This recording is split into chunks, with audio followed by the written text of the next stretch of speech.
함께합니다. 자, 지금부터 출발합니다.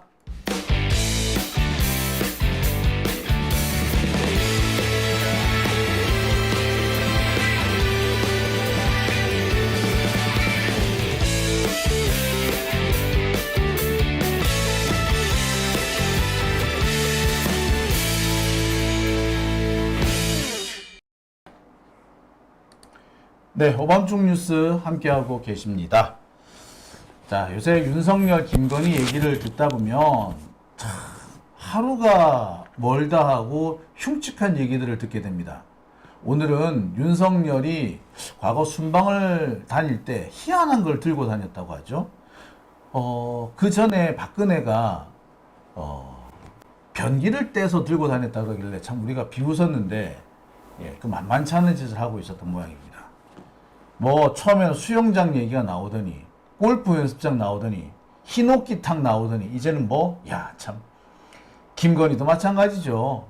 참 파면 팔수록 괴담만 나오는 누구는 파면 팔수록 미담만 나온다고 그래서 파팜이라 그러는데 윤석열과 김건희는 팔수록 괴담만 나오니까 이거 팔괴라고 해야 되나요? 그렇죠.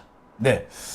자세한 내용은요, 네, 전민주당 대변인 이경 대변인과 함께 합니다. 안녕하십니까? 네, 안녕하세요. 반갑습니다. 네, 요새 보니까 윤석열도 그렇고, 김건희도 그렇고, 참 희한한 얘기들이 정말 많이 나와요. 이 사람들 정상인가 싶어요, 어떨 때 보면. 정상입니까? 아니, 예전에 아이빌리브 사가 있잖아요. 네. 그 전에 이제 개사가가 있었고. 개사가. 그때도 우리는 이 사람들이 이 정도 수준일까라는 건 어느 정도로 짐작하고 있지 않았었습니까? 네. 근데 설마. 또 짐작은 했으나 사람이라면. 그러니까. 설마 그랬었는데, 그 이상이었습니다. 그리고, 요즘 저 자주 나온다고 말씀 주셨는데요. 아닙니다. 저 일주일에 2번 나옵니다. 일주일 2번 나왔어요. 지난주에 원래 화요일 날 오셔야 되는데 안 오셔가지고 일요일 날 오시고 안 온 게 아니고 못 왔어요. 못 와가지고 되게 편찮으셨어요. 그냥 좀 몸이 상당히 안 좋았다. 네. 네, 그렇습니다. 네. 근데 라이브입니다. 하여튼 라이브는 맞아요. 저기 보니까 제일 좋아하시는 분이 네. 그 교회 간 스님이 참 좋아하세요. 교회 간 스님. 예. 교회 간 스님 오늘 지금 댓글 안 올려주신 아까까지 올려주셨는데. 저 지난주에 그 교회 간 불자였는데요. 네, 그러셨군요. 네. 자, 이 파면 팔수록 자꾸 나오는 추한 얘기들밖에 없어가지고 앞으로 무슨 얘기를 해야 될지 모르겠습니다. 네. 자, 내일 김건희가 출석은 하긴 하죠? 할까요? 김건희 먼저 하실 건가요? 김건희부터 해야 되나요? 누구부터 해야 되나요? 뭐 편한 대로 하십시오. 네, 상관없습니다. 자, 누구부터 얘기를 해야 될지 모르겠어요.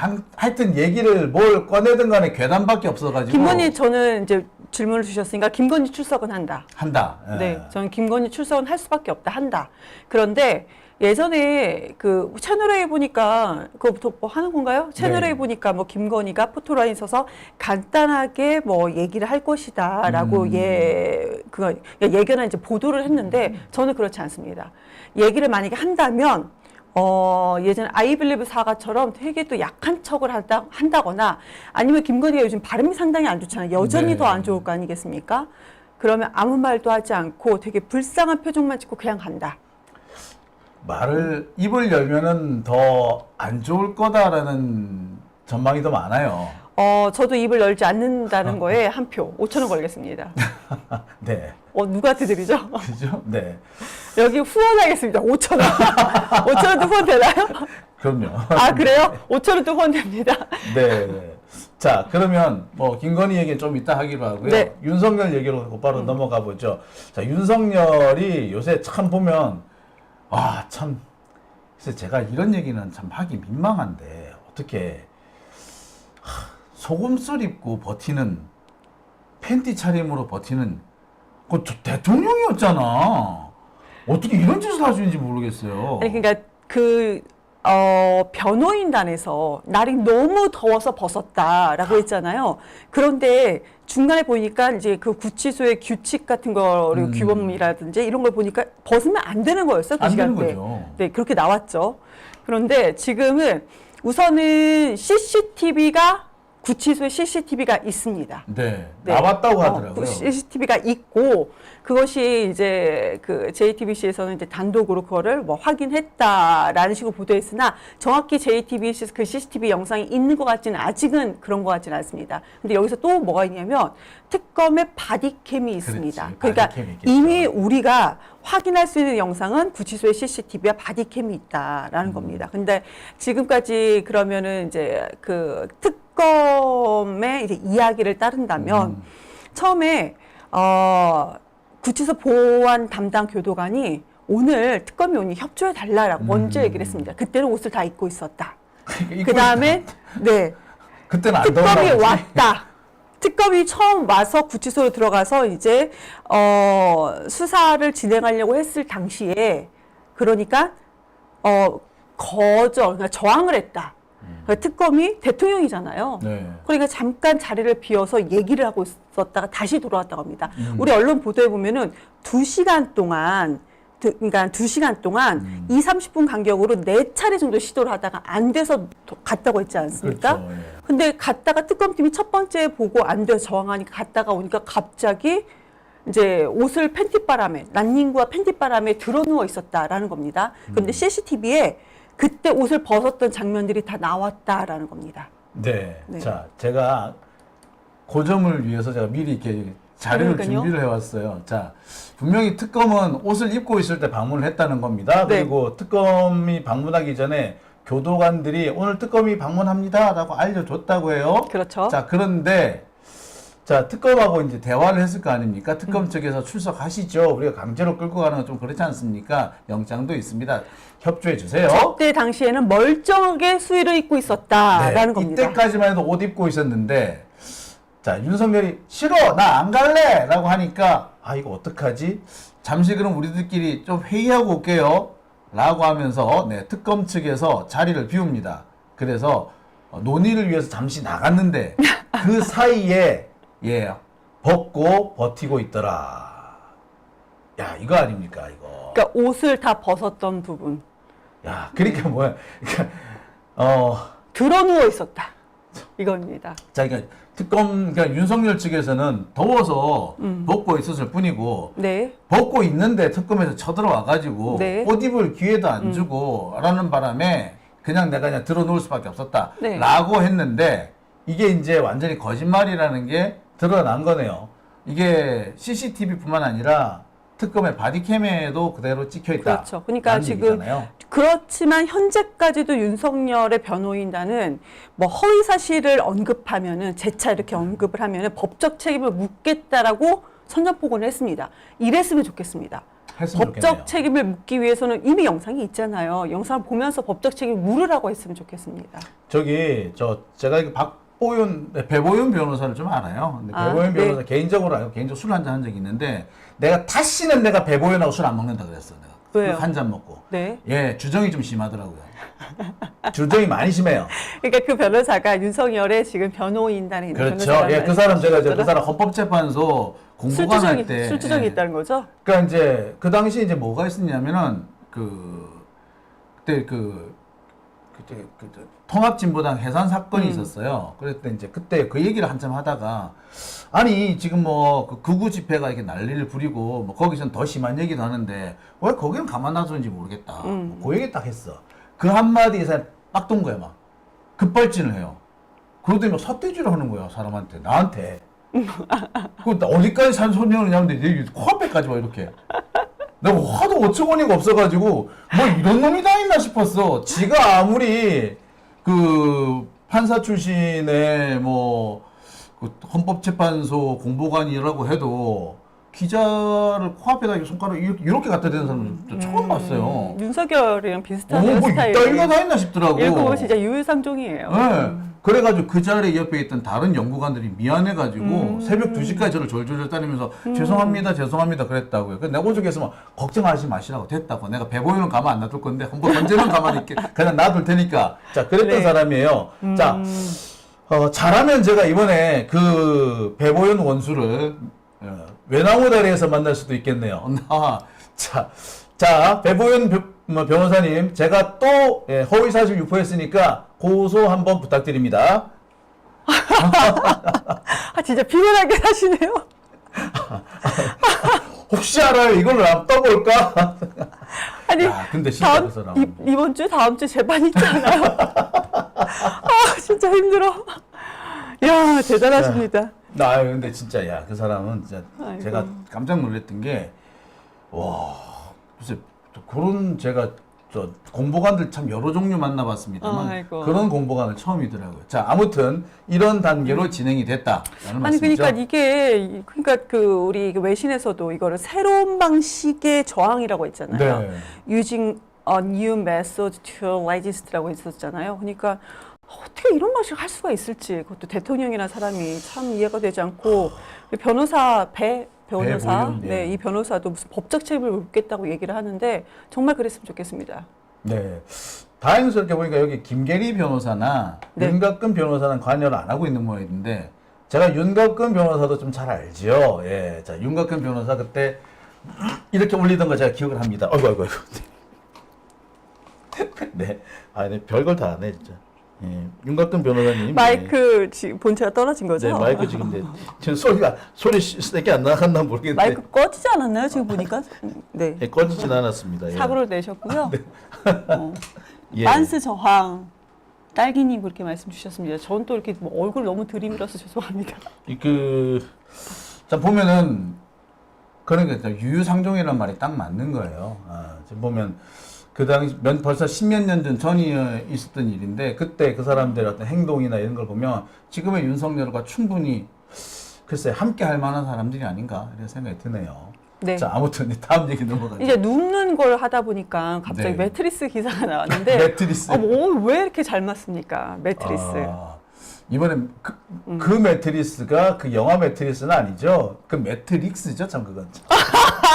무슨 말씀인가 그랬네. 헷갈렸습니다. 그런데 이게 초대형 매트리스라고 합니다. 아. 초대형 매트리스고 지금 이 매트리스를 순방 때마다 들고 갔다. 해외 순방 때마다 들고 갔다는 겁니다. 침대를 가져갔다는 얘기는 그런데 이 매트리스가 초대형으로 맞춤 제작한 것처럼 매우 크다고 합니다.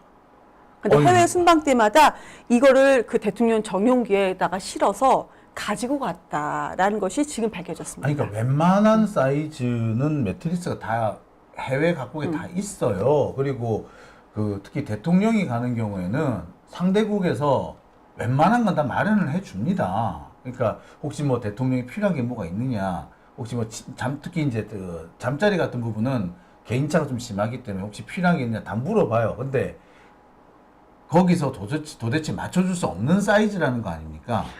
모르겠어요. 그러니까 특수 제작한 것처럼 매우 크다. 근데 이 매트리스의 쿠션감이 어느 정도인지는 지금 나오진 않았습니다. 그런데 대통령실 직원들이 해외 순방에 가잖아요. 그 매트리스를 가지고 가가지고 호텔에서 기존에 있는 매트리스를 빼고 가지고 온 매트리스를 끼우느라고 정말 고생이 많았다고 합니다. 그렇겠죠. 초대형이면 기존 뭐야 그러면?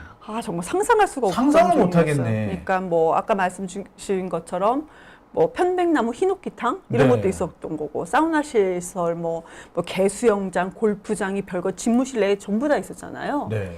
그런데 참 이상했던 게 그래서 저는 해외사를 좀 찾아봤어요. 그러면 이렇게 전용기 매트리스 자기 개인 전용을 가지고 간 사례가 있는지 지금까지 없습니다. 아니 저도 없습니다. 박근혜가 변기를 뜯어 다녔다는 얘기는 있죠. 근데 그렇죠. 근데 지금 문제는 뭐냐면 이 매트리스가 집무실에 있었다는 거예요. 집무실에. 집무실에 있던 거요? 집무실에 있었다는 겁니다. 관제에 있는 것도 네, 아니고. 집무실에 매트리스가 있었다. 그러니까 집무실에 딸린 별도 공간이 있는데 거기에 맞춤 제작한 걸로 보면 아주 초대형 매트리스가 있었고 이 매트리스를 해외 순방할 때 가지고 다녔다라는 거예요. 관저가 아닙니다. 집무실입니다. 깜짝 놀라겠어요. 매트리스가 집무실에 있다. 그러니까 우리 이부자리가 네. 집무실에 펴져 있다는 얘기 아닙니까? 그것도 맞춤 제작 초대형으로. 여기가 다른 개인 사무실이 아니에요. 네. 대통령 집무실인데 이런 짓을 한단 말인가요? 그러니까 러시아 푸틴 대통령 같은 거 보면 크렘린 궁이라고 크렘린, 네. 되게 그 유명하잖아요. 막 네. 수영장도 있고 별게 다 있죠. 아주 화려한 그런데 크렘린이죠. 여기서 중요한 것은 집무실이 아닙니다. 그러니까. 개인 공간이에요. 집무실이 아닙니다. 그렇죠. 네. 그리고 뭐 트럼프 같은 경우도 무슨 뭐 그 막 리조트 같은 거 뭐 선호하고 막 개인 그런다고 집이에요. 다 개인 집이지 집무실에 이런 그렇죠. 것이 전혀 없었습니다. 누가 집무실에 이런 거 갖다 놓습니까? 그러니까 푸틴 같은 경우는 그런 경우는 있었어요. 그러니까 건강 유출 때문에 그 해외 그 순방할 때 배설물조차도 싸가서 러시아로 가지고 갔다라는 네. 건 있습니다. 그렇지만 본인 맞춤제자 매트리스를 가져간 것은 윤석열이 세계에서 지금까지 최초다. 아니 박근혜는 변기 뜯어서 다녔다는 얘기를 듣고 참 기가 막혔는데 뭡니까? 진짜 나라 망신도 이런 망신 박근혜 같은 경우는 지금 부산에서 행사를 했을 때 네. 그때 2014년 정도 때 10분 정도 머무는 곳인데 전용 화장실을 설치했다고 했잖아요. 네. 정말 거기에 10분 정도만 머무는 곳인데 뭐 그런 경우가 있었지만 지금 윤석열 같은 경우는 진짜 매트리스까지 가지고 다니니까 참 너무나도 이해가 되지가 않는다라는 생각이 듭니다. 근데 국민들 되게 어려웠었잖아요. 고물가 시대에. 그러니까요.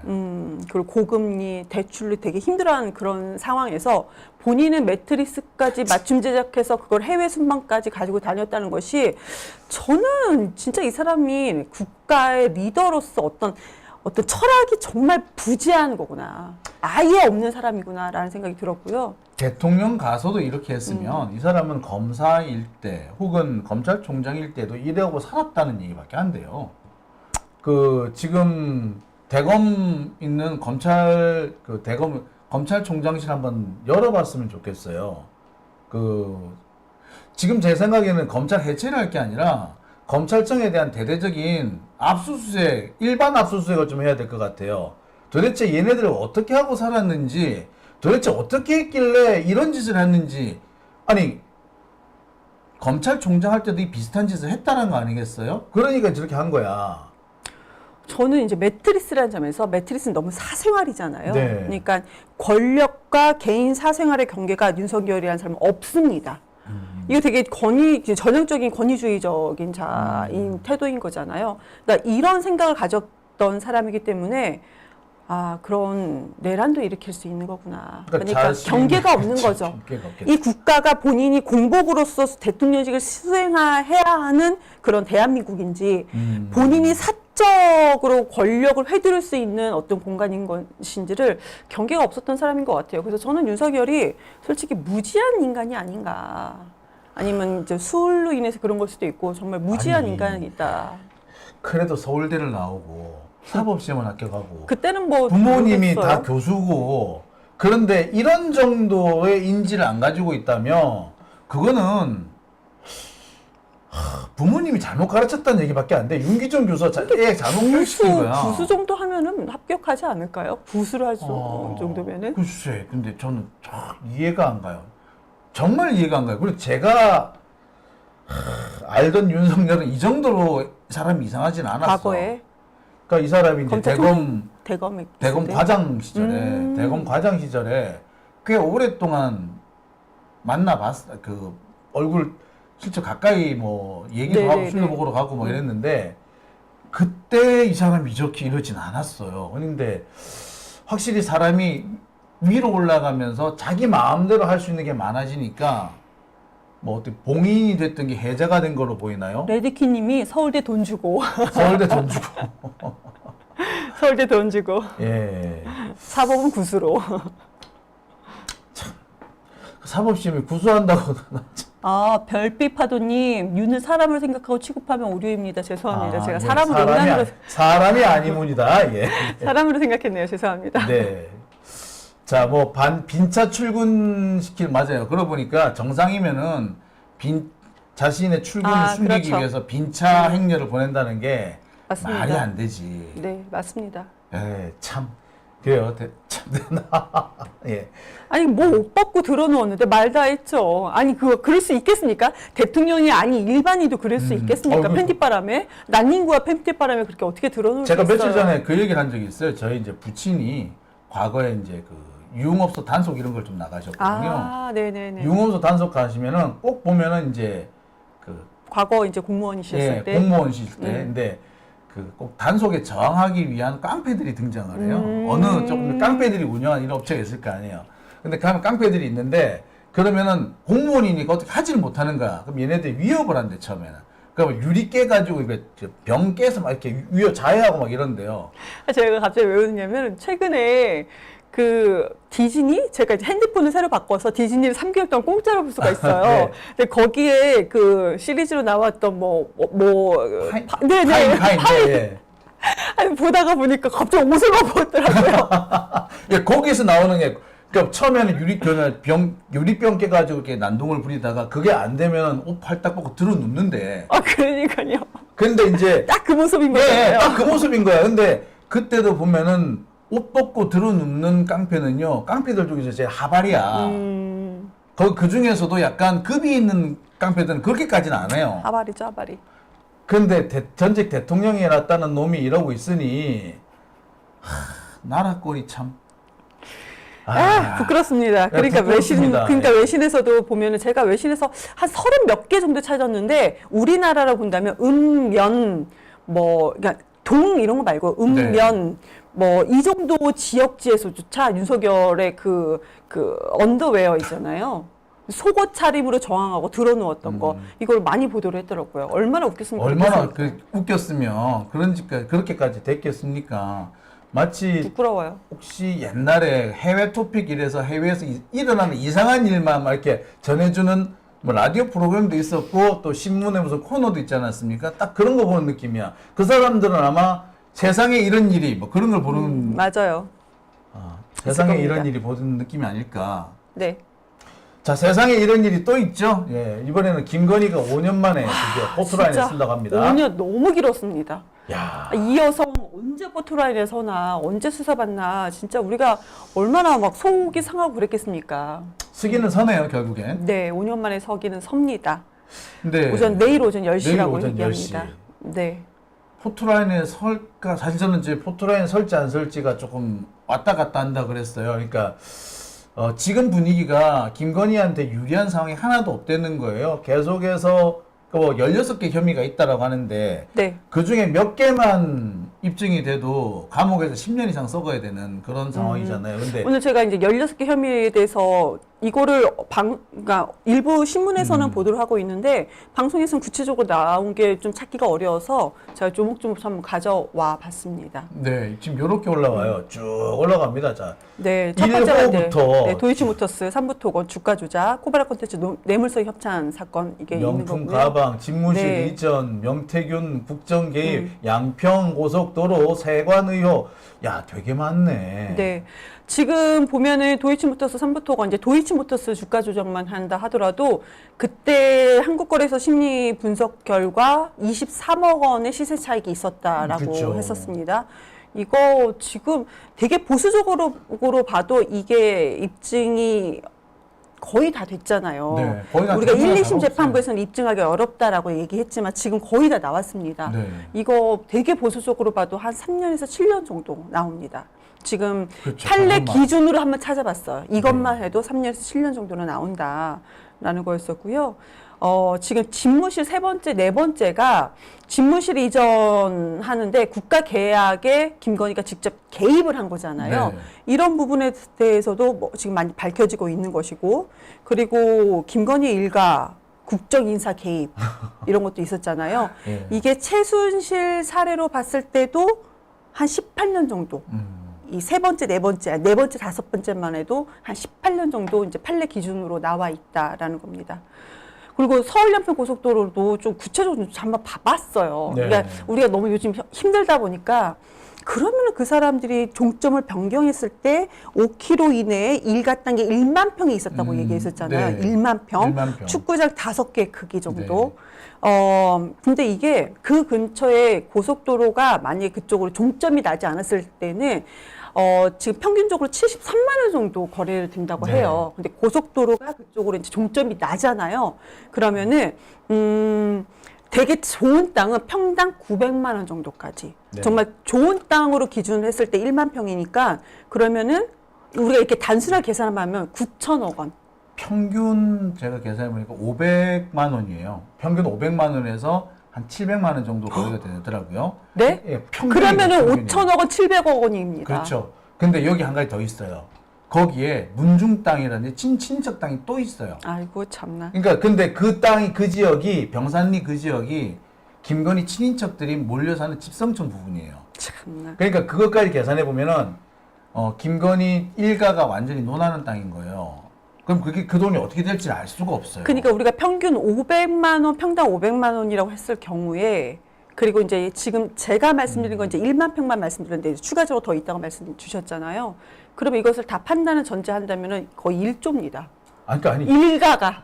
일가 그거는 또 9천 평이 있고 만 평이 또 있는 거죠. 아이고 또 그래요? 그러니까 2조예요 총 합쳐가지고. 아이고. 그리고 저는 이제 뭐를 잡았었느냐, 만약에 거기에 이제 다 일가 친척들 땅이잖아요. 그런데 최은순이 건설회사를 갖고 있잖아요. 그 건설회사에서 거기 아파트 짓는다라고 시행사를 해보는 거예요. 그러면은 땅값은 땅값대로 벌고 집값은 집값대로 벌고 개발이익은 개발이익대로 들어요.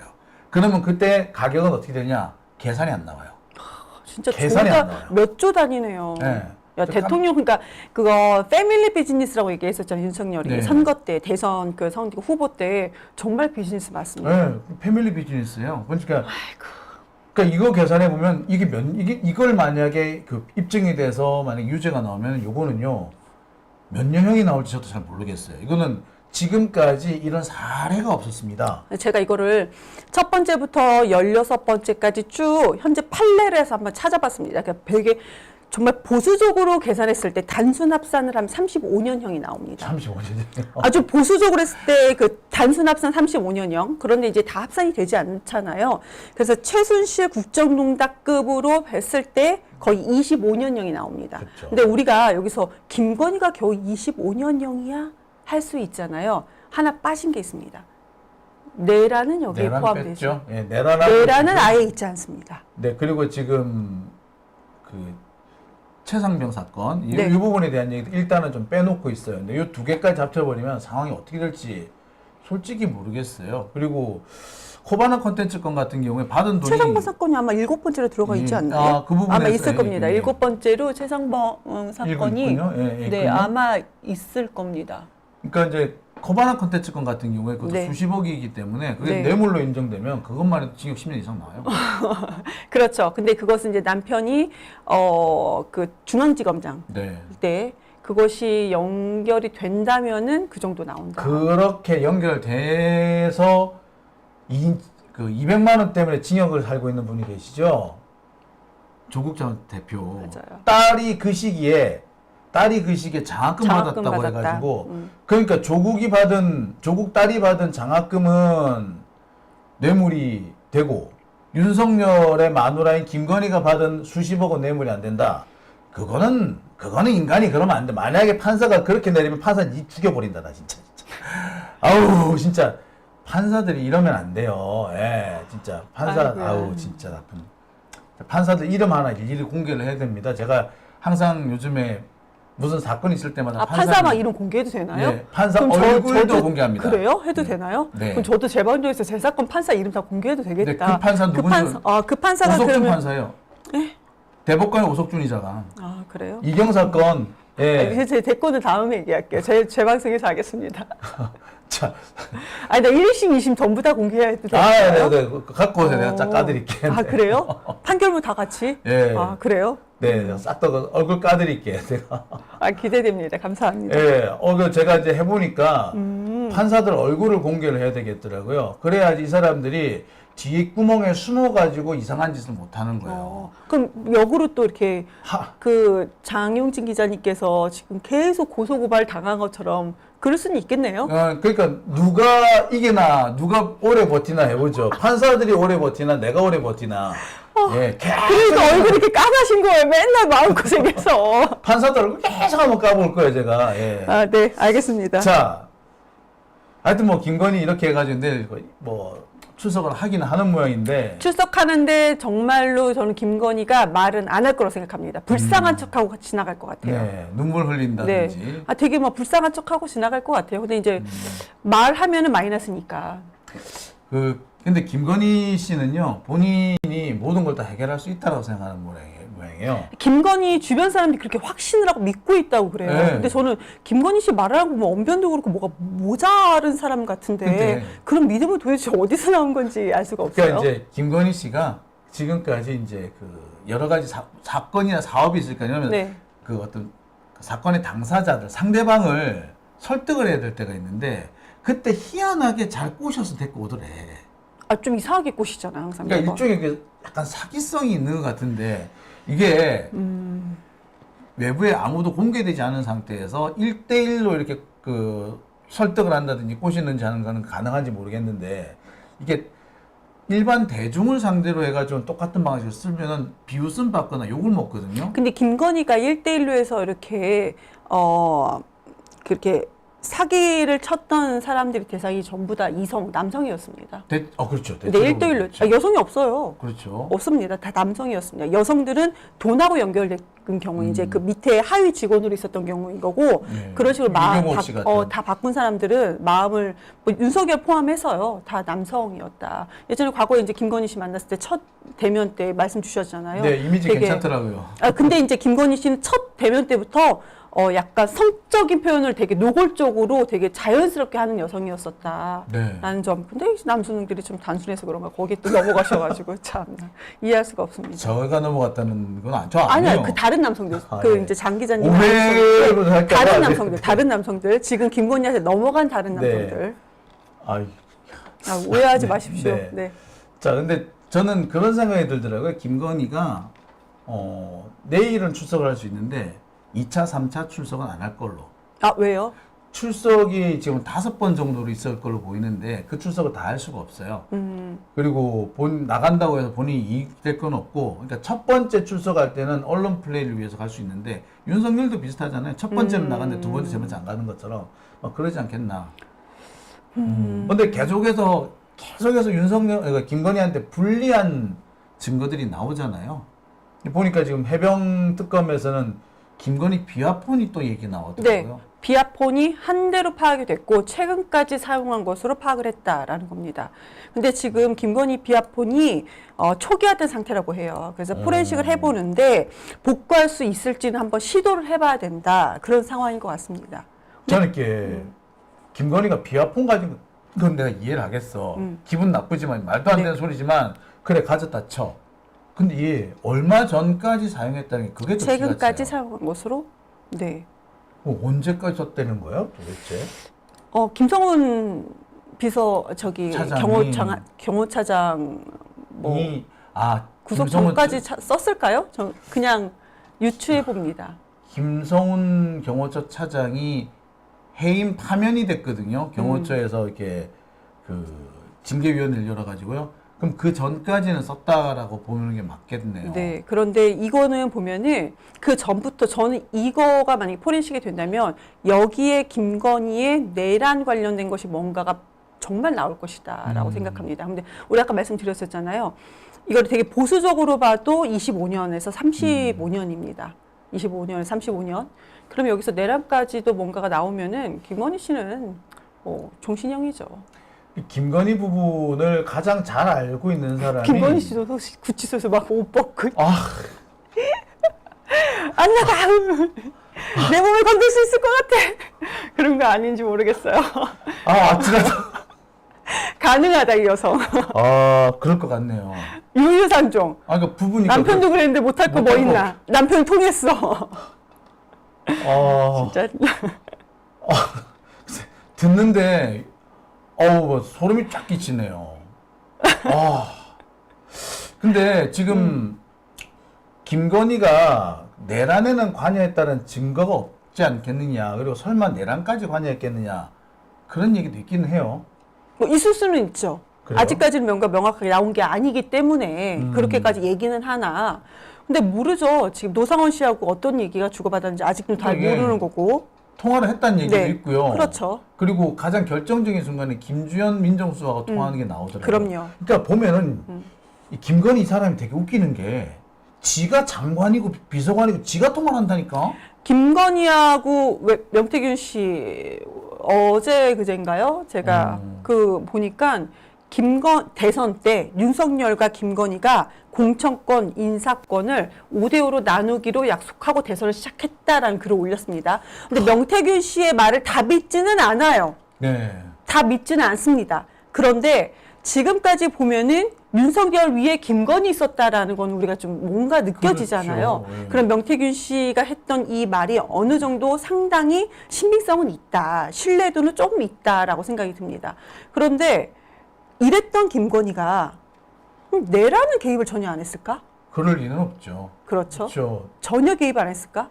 왜 그때 미용 성형을 하러 굳이 그 시간대? 그러니까 롯데리아 회동할 때 김건희는 굳이 왜 다른 뭐 병원을 간다고 했을까? 일종의 알리바이? 알리바이를 만들려고 한 것 네. 같은 딱 전형적 그런 모습이잖아요. 노상원 씨하고 연락도 자주 했다라고 하는 것이고. 그 노상원의 이 태도를 보면요, 전형적으로 김건희한테 넘어간 사람 남성들이 하는 행동 봐봐요, 1대1로 넘어간다니까, 1대1로. 유사가 유사하다니까. 아, 진짜 이상한 여성이야, 그 여성도 진짜. 참 에휴. 대단한 것 같아요. 글쎄 뭐 제가 뭐 한 번 만나봤었는데 글쎄 그 정도까지 되려나? 난 그래서 그건 좀 이해가 안 가요. 그러니까 그런 방향으로 어떤 성적인 어떤 어필을 하려고 한다라는 건 제가 느꼈는데. 근데 김건희는 플러스 거기에 이제 권력과 돈까지 할 수 있잖아요. 대통령의 배우자였고 본인이 VIP 뭐 제로였으니까 충분히 가능하지 않았을까요? 네. 예. 그래서 저는 윤석열뿐만 아니고요. 김건희도 종신년이 아니고요. 종신형 가야 된다 말씀드립니다. 참 그쵸, 부부 종신형도 나오지 않겠는가 네. 생각도 해보게 일부 되네요. 언론에서 이제 계속 그 얘기 나왔었잖아요. 부부가 같이 뭐 구치소에 가거나 구속되지 않는다. 그건 특검에서도 그 택도 없는 소리라고 이미 나온 바가 있습니다. 네. 보니까 과거에 한번 깨진 사례가 하나 있긴 하더라고요. 예. 그 과거에 그 모 그룹의 네. 저 부부가 나란히 구치소에 갇힌 사례가 있더라고요. 물론 몇 달 가지는 않았습니다만 같은 사례가 있는 걸로 나와 있습니다. 그리고 대표적인 게 이철희 장영자 사건이 있더라고요. 이철희 장영자 둘 다 나란히 구치소에 있었잖아요. 그렇기 때문에 아마 뭐 가능한 걸로 이렇게 나옵니다. 네. 자, 어쨌거나 그런 상황이 김건희 종신형 가자. 네, 김건희, 윤석열 모두 구치소에 들어가는 그런 모습 꼭 보았으면 좋겠습니다. 머지않은 장래 보게 되기를. 우선은 이제 내일 포토라인에 김건희가 무슨 말을 할지, 어떤 표정을 지을지, 또 걸음걸이는 어떨지 한번 궁금합니다. 봐야 네. 되겠습니다.